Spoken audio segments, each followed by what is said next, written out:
"Holy cow!" I said when Sophie Bowman told me she'd be joining me at All Saints School for Girls this year. "Why now, in the 8th grade?" "Because I got thrown out of public school." Sophie and I were in the room I shared with my sister Dolores. Dolores was on a date with her steady Wally, so Sophie lay on Dolores's bed, her legs in the air, twirling the navy blue beanie from my school uniform on her foot. It was either Catholic school or boarding school. No one else would have me, but Sister Basil thinks my soul can still be saved. From what I can tell, she's nuts about saving souls. I sat up cross-legged on my bed. "Why?" I asked her. "That's what she learned in nun school, I suppose."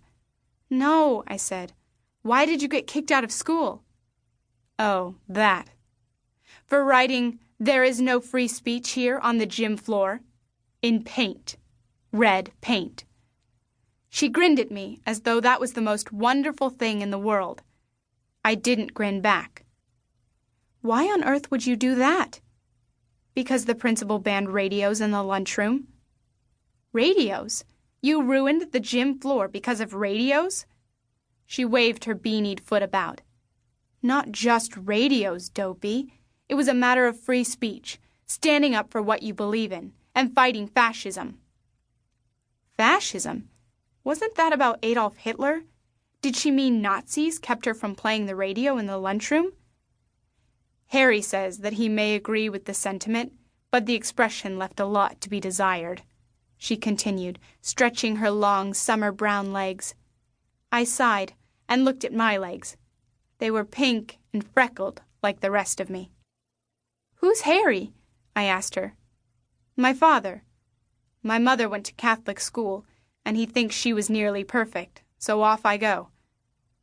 I knew from Hetty Morris across the street, who knew Laurel Greenson, whose aunt was Mrs. O'Brien, who lived next door to the Bowmans, that Sophie's mother had died when she was born.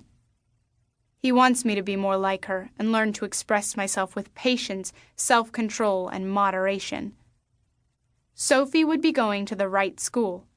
At All Saints, we had patience, self-control, and moderation to spare, and not a drop of free speech.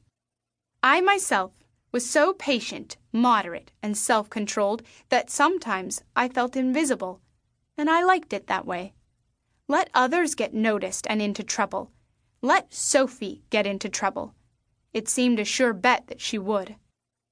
Sophie and I weren't friends or anything, although she lived only a block down from me on Palm View Drive, in a pink stucco bungalow a lot like the one I lived in.